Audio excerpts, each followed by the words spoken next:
Welcome to Buckle Up Podcast Universe with Brandon Rush. See here, we will have Dominic coming up real quick to the Buckle Up Podcast Universe with Brandon Rush. Dom. Oh, no. My friend's name's Dom, Mom. No, not you. Give me 1 second, Dominic. All right. Hey, Mom, my friend's name's Dom, so I'm not saying Mom. But it's my friend's name's Dominic. Dom. Not Mom. Dom. Dom. D-O-M. My friend's on the show. Hey, Dominic, sorry. That's all right, brother. It's so good seeing you again, man. Yeah, good seeing you too, brother. I was trying to explain to my mom. I'm like, hey, my friend Dom. She's like, I heard that. Yeah. Yeah, I dealt with that my whole childhood. My sister would be like, Mom. I'm like, what? I thought you were saying Dom or whole childhood. Yeah, man. Well, dude, Dominic, welcome to the Buckle Up Podcast Universe with Brandon Rush today. My mom isn't going to be on today. It's going to be me and you, man. First of all, thank you for coming on, brother. I appreciate you having me, dude. This is a great opportunity. I really appreciate it. This is awesome. Hey, I'm happy that you're here, man. We have, just to check our numbers, we had 7.8 million viewers / listeners as of last night and in 18 countries. Yeah, I've been watching since, I've been checking out your numbers. I'm like, man, that's pretty impressive. Yeah, trying, brother. Trying, man. Look, your place looks amazing, by the way. Oh, thank you, man. This is my house I live in Clear Lake in Virginia. Oh, really? Yeah. Holy smokes, man. Yeah, thank you. It's up for sale. If you know anybody out there that wants to buy a house on a lake, it's hey, you said it's on the lake too? Yeah. Here, hold up. While I'm here, I'll show you my backyard. Yeah, definitely, brother. Man, this place looks amazing. Look at my backyard. Oh, wow. Dude, that's killer, man. You sure you don't want to hold on to that? Yeah, no, I'm good, man. It's too much house. Too much house for one person. I understand that, man. Well, it looks absolutely beautiful. Thank you, man. I appreciate that, dude. Well, Dom, it's all about you today, man. Going into your story, as I said, everybody that comes on, you're always welcome back on. So, and we're boys. So, I had a blast hanging out with you the other day, man. It was awesome. Oh, it was so much fun. Yeah. Yeah. So, Dominic, man. So, tell me, we're going to talk about yourself. One thing that you kind of said to me before was that one of the things we do with Buckle Up Podcast is we're trying to help and kind of inspire kids, or not inspire, but actually it is a little bit. Helping out kids with the journey that are leaving high school, thinking about going either to college, thinking about going into the military, thinking about going to college through the military, or going into the workforce. Well, yeah, absolutely. So I'll give you a little background. So as a young adult, graduating high school, I had no clue what I wanted to do. I knew at one point I wanted a college education. But I just knew I wasn't mature enough to go. There's so many kids out there that are 18. I'm like, I'm going to get my degree. I'm going to be a doctor and do all this stuff. I wasn't that person. Yeah. I was like, let's party, Yeah. So I decided to join the Army right off the bat. And to me, it was one of the best decisions of my life. It's been a roller coaster ride ever since joining. I mean, I served over almost 25 full years in the military. Holy smokes. I started in August of 99 and I just retired in January of 2024. Congratulations and thank you for your service too, Don. Yeah. Thank you. I appreciate that. So it was a long journey, lots of bumps in the road, which you have that. And I love listening to people complain about their work environment and that's how it is everywhere. I don't know what to tell you. It's like that in the Army too. But I honestly, I finished my career as a recruiter. I'm going to fast forward through my career because, I really want to inspire a lot of students that are, in that area of I need to go to college. I need to do this to make money. And I want to make a bunch of money first. And it's and I can't afford college or whatever their excuse is. And, as a recruiter, I heard so many things oh, I'm going to play football. And I'm like, okay, and this is a guy that is a defensive lineman. He's 5'9", 220 pounds, and he's a senior in high school. And it's come on, dude. You hear that so much. And I'm 6'4", and I was 200 and some pounds in high school. And I blew out my knee, and that was it. You don't hear anything. Granted, I wasn't mean enough, and I wasn't fast enough either. So but still, but you had the making of an NFL athlete, of a varsity athlete, as Tony Soprano would say. For sure, yeah. I mean, absolutely. I have the size, I have the physique, I have the athleticism. I just didn't have that speed or whatever, that you need to get to that next level. But a lot of these kids don't understand what it takes. A lot of them want to be Facebook famous or whatever, and it's just like when you're recruiting, like my job, not being from Virginia, Southwest Virginia, in the middle of nowhere. I'm from Scranton, Pennsylvania. It's not like it's a huge town, but it's the home of the office. You know what I mean? home of Biden or whoever you want to talk about. But it's a good size city, and there's no people like that in Northeast Pennsylvania. Like, we are one of a kind of like a people. Like, we're like, mostly everybody I know from there is brutally honest. We're just one. That's just who we are. And we like to have a good time most of the time. So for me, coming down here to Southwest Virginia, I felt like you have to be a chameleon is the way I look at it when you're recruiting, because I recruited at Virginia Tech, where you have students from Northern Virginia or Syracuse or California, or wherever these people are coming from. And then you recruit high schools that this is Billy John from, nowhere, no one's ever heard of. 28 people are graduating as high school. So you have to be able to talk and have a relation with a wide range of people. So my first thing when talking to recruits or just students, like I'd like to mentor some of these kids. Hey, like, okay, cool. I get maybe the Army's not for you, or the Guard, the National Guard, or the Marines or the Air Force or whatever, but I don't think college is for you either. Like, why not do a trade? I used to do a whole presentation on the benefits of actually going to get a trade while you're in high school, or while you can go to college first, because there's programs here in Virginia that offer free programs for underprivileged students. I never even knew that, and I'm from Virginia. Virginia, and I didn't know that.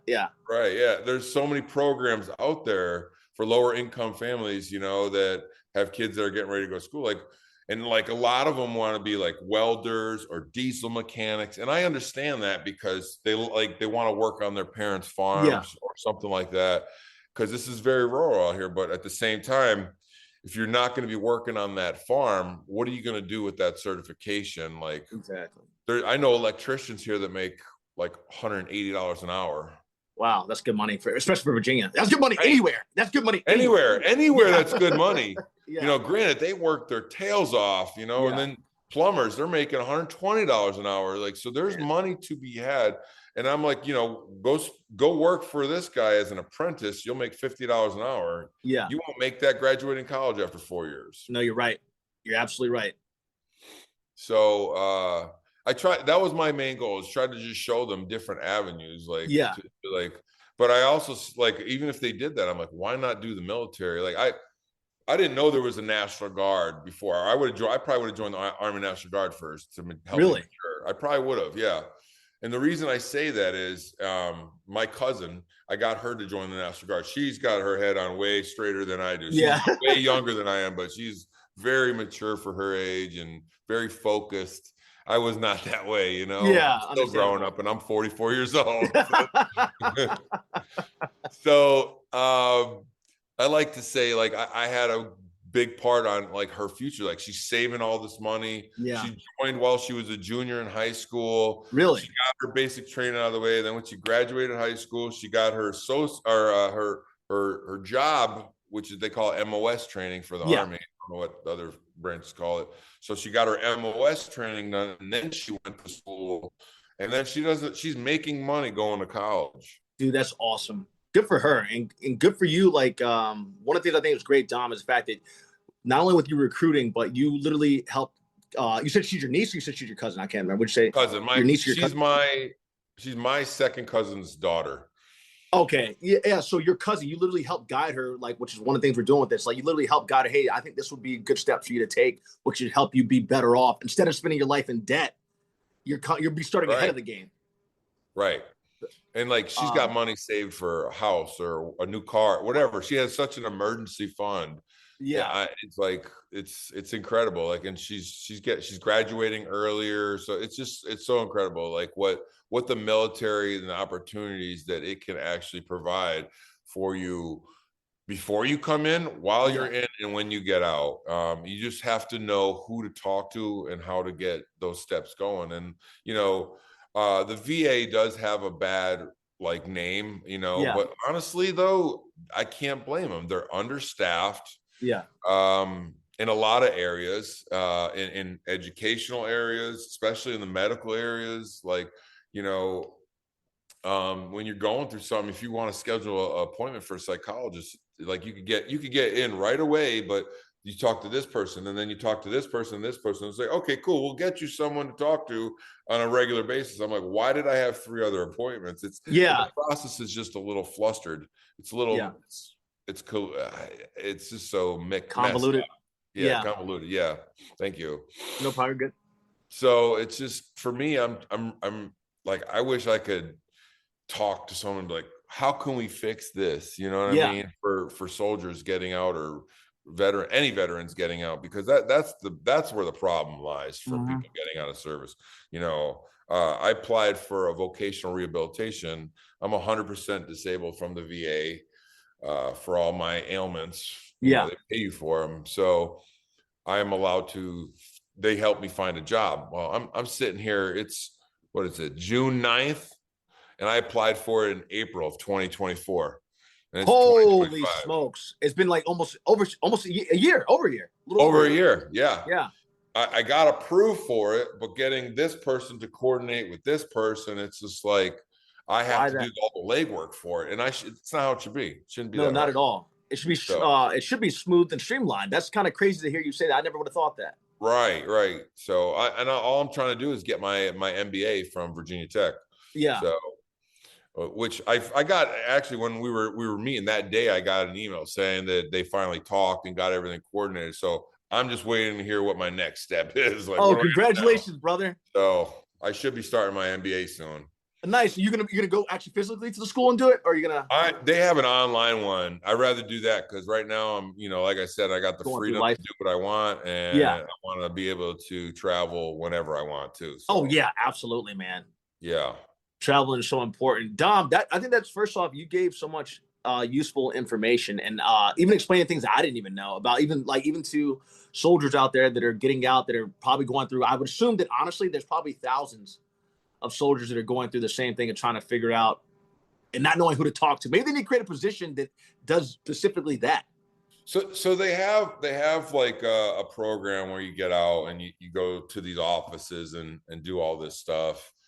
Some of them are helpful. Some of them just kind of rush you through, but it's also on the individual to take that knowledge and what it's worth. Like, but honestly, if they could give you the information, but if someone is not in that office to help you get what you need done, like after you're out, then like, what's the point of even going through these steps? Like, they have resume building classes. They have so many different classes like that for soldiers. But like, honestly, like you come out of the military with 4 years, and I was a field artillery guy, which is a cannon crew member. You're qualified to do absolutely nothing. There's no civilian job for sending shells downrange. You know what I mean? Like, you could be a cop. Congratulations. It's funny. I mean, it's not funny, Dom, but I think about when Rambo said, like, and that's a movie, but he's like, I was over there flying helicopters and all this, and he said he couldn't get back. He was being serious, though, at least for the Vietnam War. He was saying that he was able to fly helicopters over there, but when he got back, he couldn't even get a job like bagging groceries. But with that, the point I'm trying to lay is the fact that you're saying that even though that's extremely impressive and dangerous at that, you figure that there'd be all kinds of positions that you would be available for. But so is that one of the reasons you're going back to get your MBA? Yeah, I want to make myself more marketable. Like, I have tons of leadership skills that I've used over the years. And it's great when you could sit back and reflect. Like, when Corey and I come down to Columbia and we take pictures again, I have a Facebook, I just can't get into it. I don't want to get into that, but but like, he'll post a picture. He'll post a picture of us, and then all these soldiers start commenting on it. That makes you feel good as a leader. Absolutely. Like I made an influence on somebody's life or multiple people's lives, in some capacity. And for me, that's really an overwhelming good feeling for me. You know what I mean? It's just like, now what though? Like, how do I translate that into a civilian job? You know, I could do recruiting, I could do human resources. I don't have a human resource degree, but that's the whole reason I'm kind of getting the MBA, because it's an all encompassing of that. Yeah. And I don't know if I want to do business. I don't know if I even want to work, but I want the education case I do want to work. I really like dealing with maybe like students that are soldiers or former soldiers. I do like that, in a college setting.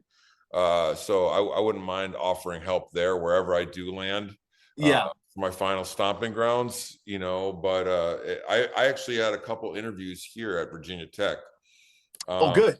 I applied for the director of alumni relations for the Corps of Cadets. Oh wow. I did pretty good on the interview, I thought, but that was literally my first interview in I don't know, since 2009. 2009. So it's been a while since I interviewed, and I sat here practicing. That's just something some people don't know. Like you're right. You have to practice for this job. Interviews. You're absolutely right. It's just like practicing for a speech. You have to practice for that, like over and over and over again. If not, you stumble over your words. And you want to, like, you should know yourself better than anybody, but you should also know the job that you're applying for and absolutely certain questions. And that's where I went wrong. And I was like, I sent an email to one of the people on the board. I'm like, what are some things that I missed that I could elaborate on? And then maybe I could send an email. And that's something everybody should think about doing. 100%. If you get called for the next volley of rounds, because I did. But what they were looking for was people that graduated from the Corps of Cadets, which I did not. Yeah. Which I get it, but they wanted somebody who had maybe more alumni relations with the actual Corps of Cadets. And that is, but you have you have that real, sorry to interrupt you, Dom. I just had to say this real quick about that. Yeah. You have the real world experience because you deployed on top of that. Yeah. Oh yeah. So don't worry about the school. You need to worry about the real life scenario of what these guys are going to see. Right. Is my opinion. I had to add my 2 cents there, brother. Yeah. I mean, and that was the whole, pretty much the job is like, you had to deal with current students for the future to make sure they stay connected with the alumni, and being a former recruiter, I think that would have been an easy translation. Yeah, an easy transition for me to show, hey, like, come on. I'm not knocking them for not picking. Yeah, I know. I don't know who they picked, but he obviously is probably he's got to be a good candidate. Yeah, absolutely. Because he's probably served. Yeah. I don't know if he served for 25 years, but I wish him well, because I like Virginia Tech. I like the Corps of Cadets. They're doing a great thing, you know. And not being from here, I'm a Penn State fan through and through. Yeah, I know, right? You know, it's still awesome watching Enter the Sandman, though. You know. Yeah, seriously, so cool. So, but yeah, it's really nice. Well, Dominic, one good thing about this too is why this has been such a blessing, man. I've been blessed to meet people from all around the world, even you, even all of Corey's friends I've had the opportunity to meet, and then just people I met in my own travels. I have so many people coming on this because basically what I was showing is the fact that I have this huge network, but how that we can all work together. So with this, because we have so many people listening and so many viewing, I hope someone out here, you will be able to use this, I believe, to be able to secure another position, or someone out here will hear, hey, wait, who's this Dominic guy? Dominic Nardelli. Dominic, say your whole name for them. It's just Dominic Nardelli, right? Correct. You said it right. I was making sure I said it correctly. Someone out there might, hey, let's reach out to this Dominic guy that we heard on the Buckle Up podcast, or you can send them the link as well. I'll give this all to you so you have it. But this is definitely opening people up for positions. I've seen people's businesses have been going really well. That's what I want, is to have exposure for everybody on this big of a platform. So with what you're saying, if it ends up not being Virginia Tech, I'll personally say this, that is their loss, because I know you personally. But maybe another college like UVA or if University of Florida asked you to come down, would you go to University of Florida? Oh, absolutely. You know, that's where I'm trying to look to relocate. Actually, I'm looking to relocate down in the Fort Lauderdale area.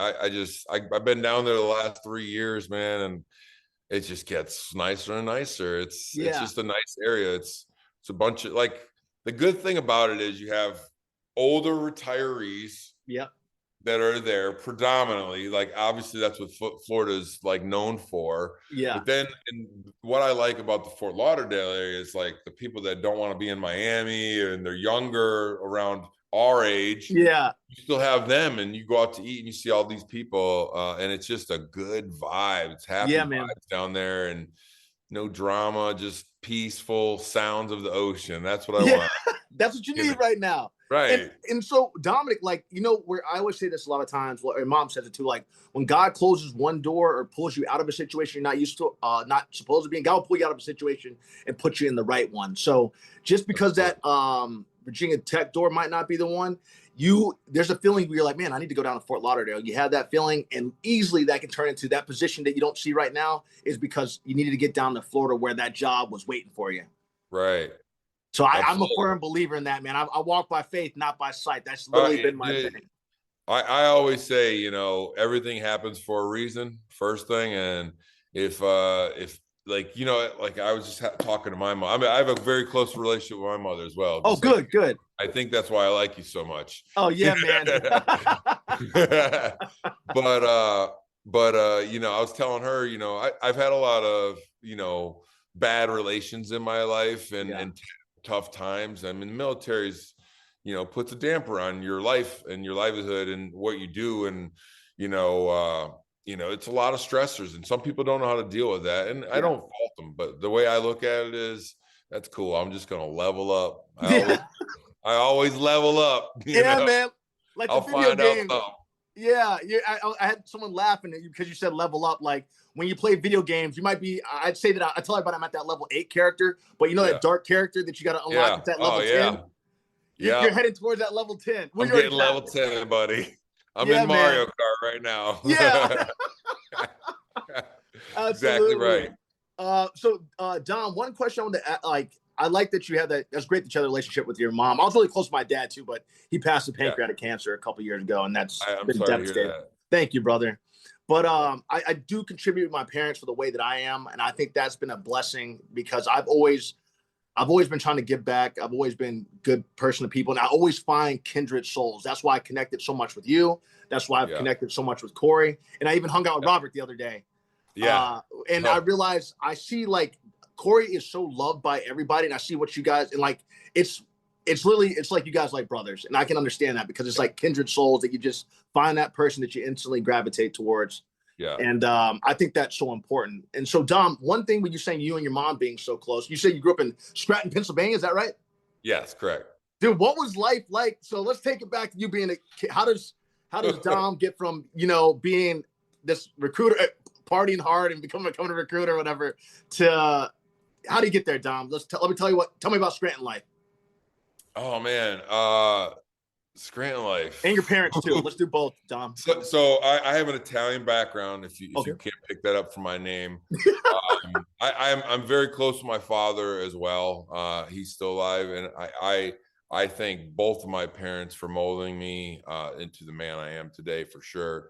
I think, you know, I like where I grew up. It's a big town they're known for football and wrestling specifically, where my high school, I went to West Scranton High School.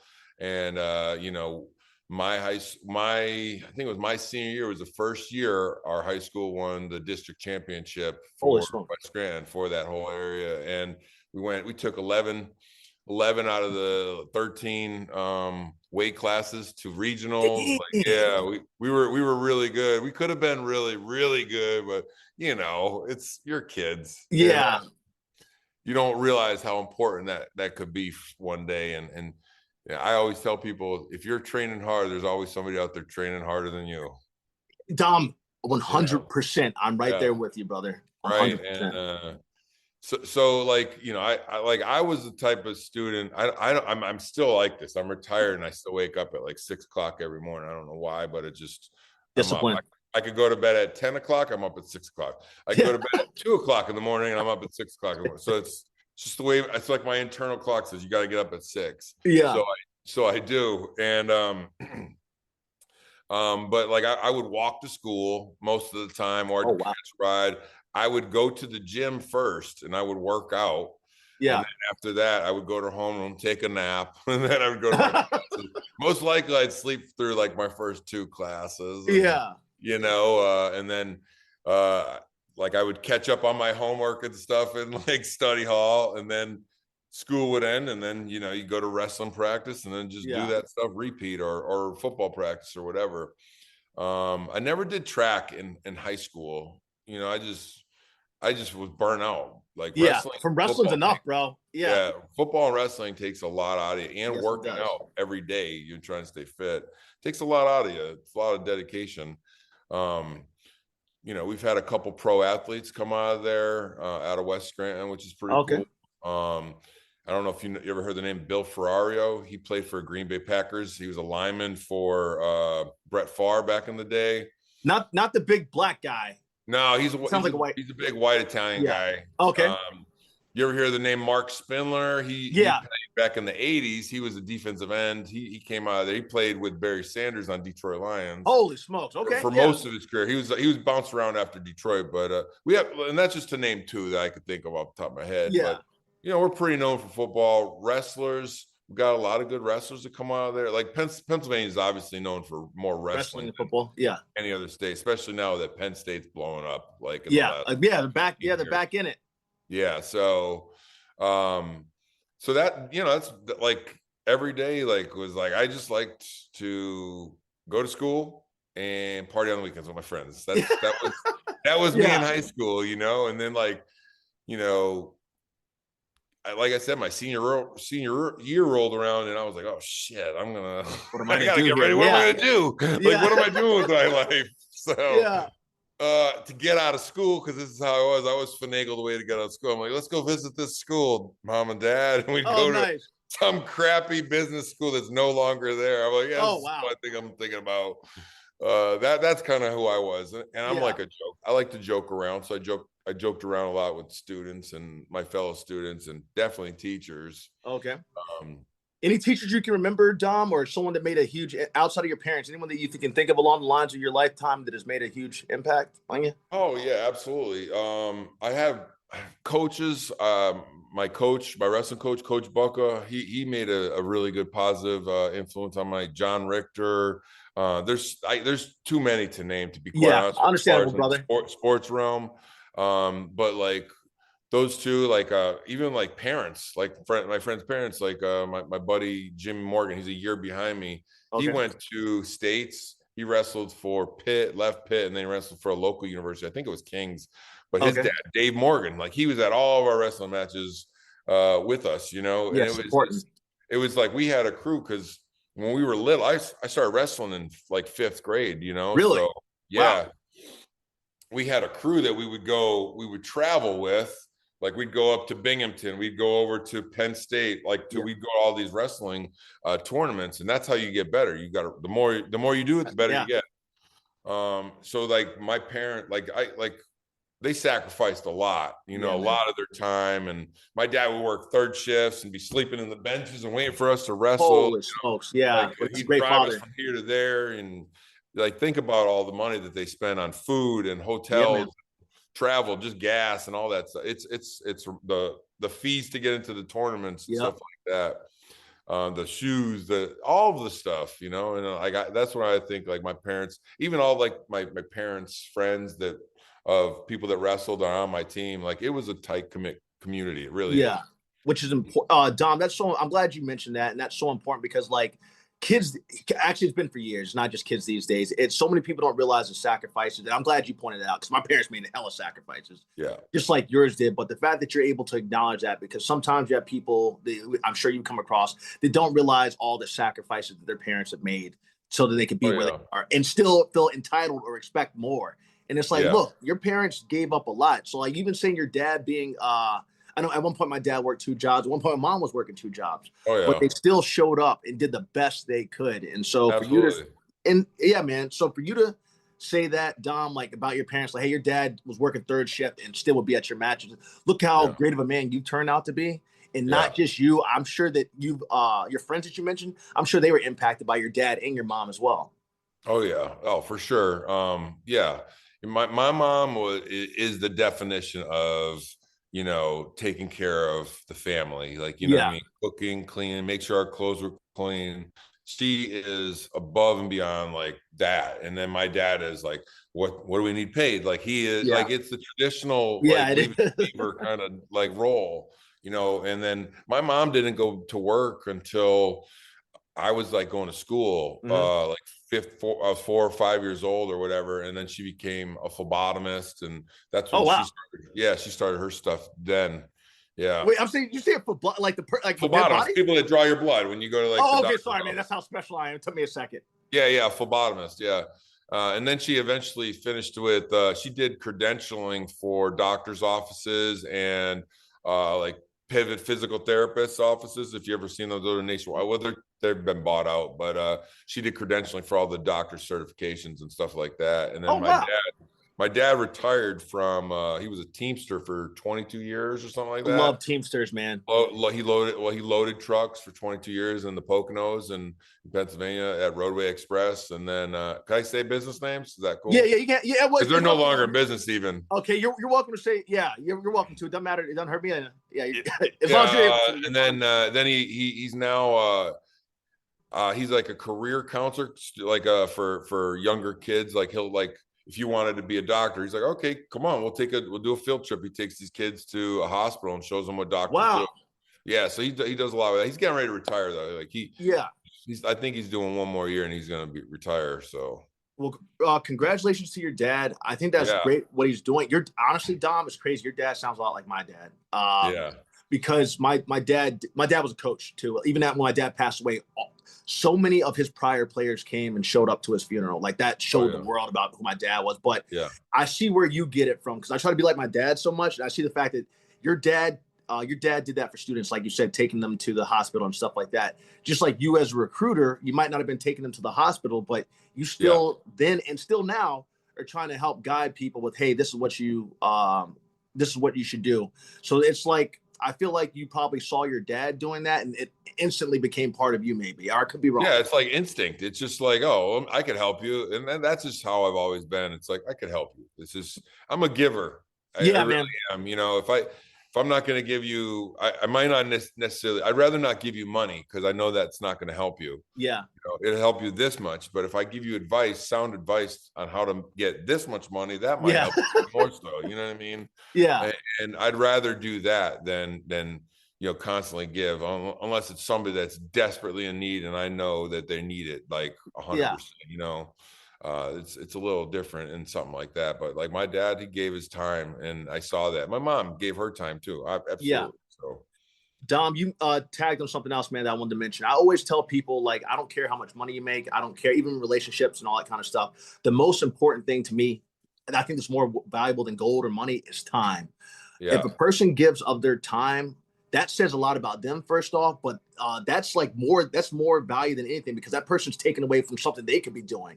And that shows in a prime example that even though you guys do it for each other, you drove from Virginia down to South Carolina to take Corey to that appointment. If you couldn't make it, I was actually planning on going. So, but look at that. Where people don't know, that's like from Richmond is 6 hours, but I'm not sure where it is from you or where you're at. But still, you drove that time for a friend, which is something that everybody that's on here needs to hear. Because I've seen people who I've made sacrifices like that for my not sacrifices. You did it because you love them, or you do that because that's what you do. That's how you're built.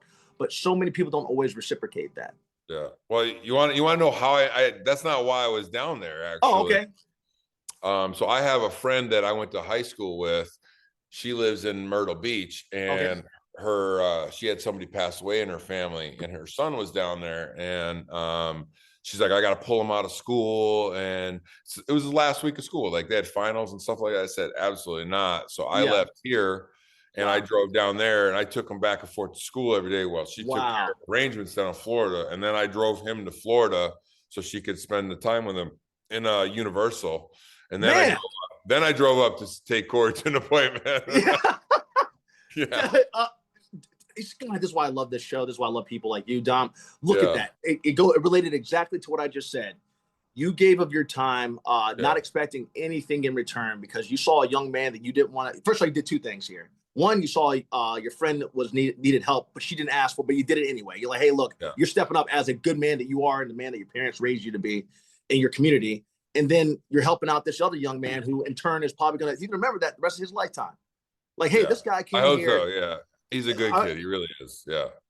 And that's just a blessing. That's what as humans, that's what we're supposed to do.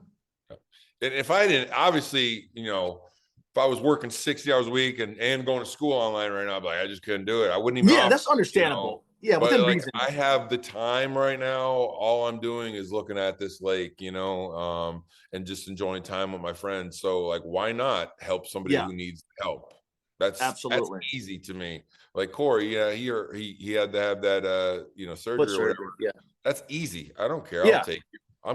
I'll be there for you, dude. So yeah, that's the easy stuff for me. It's like when, and so I just rekindled the relationship with my older daughter. I think I was telling you about this, but her boyfriend, I was telling him, he was asking me about my military career, and he's like, what's the toughest thing about the military? Yeah. I said, sacrificing the time that you do with the military for your family. Yeah. I said, so when you do get the time with your family, you try to take full advantage of every minute you have. Man, Dom, that's deep. I never even thought about it from that aspect. I mean, you sacrifice, just think about it, man. Like, people think of the Army National Guard, it's part-time, but I was full-time for the Army National Guard, just like Corey was. Yeah. And, you're going to work, you still have to do your physical fitness stuff. You have to pass your all your tests for that. You're trying to get promoted, you're doing your career development stuff with the Army stuff. And then you also have to do personal development stuff. So that's where I was trying to get college done. And then you still have to do your job. That's a lot. That's a lot. Yeah, it's a lot to do. Yeah. And then Dominic, even your position, like, that's a dangerous position. Not that all the positions aren't dangerous, but I'm saying, like, you were dealing with artillery, I believe you said, right?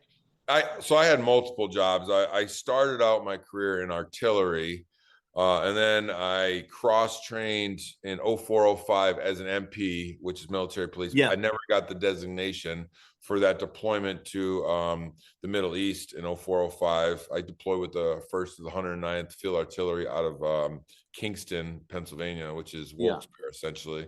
And then once I got back from there, I finished my associate's degree at Penn State. And then that's when I moved to South Carolina. I was a state trooper for 2 years, actually. Oh, wow.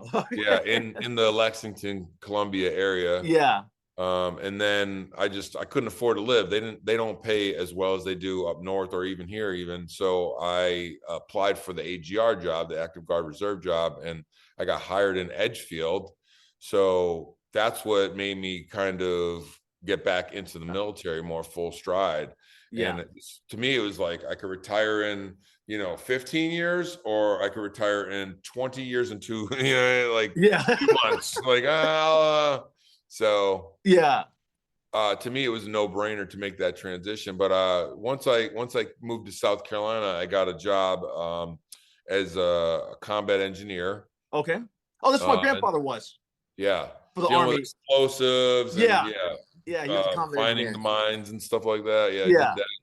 I loved that job. It was probably my favorite job in the military.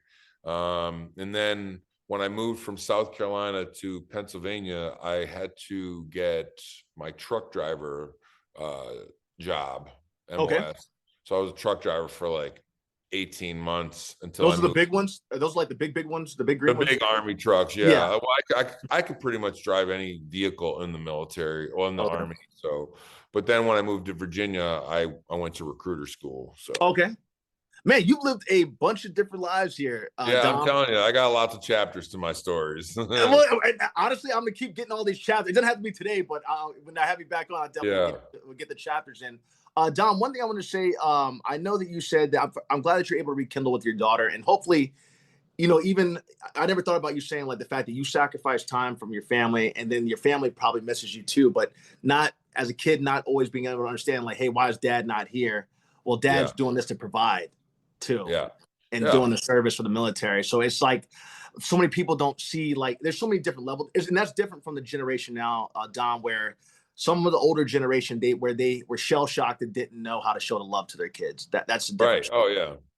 But I'm talking about and just grew up in a harder generation. That's where my grandfather, who I love to death, but he kind of grew up in that on my dad's side. He grew up in that kind of tough love generation thing. Yeah. Just because of his life situations. But it's with you saying the rekindling, it's maybe I understand it. I appreciate what you're doing. Let me just say that. It's not that you didn't want to be there. It's because of the sacrifices you were making, and then maybe your person not understanding. So I just want to say thank you. Once again, you pointed out another subject that many people probably don't know.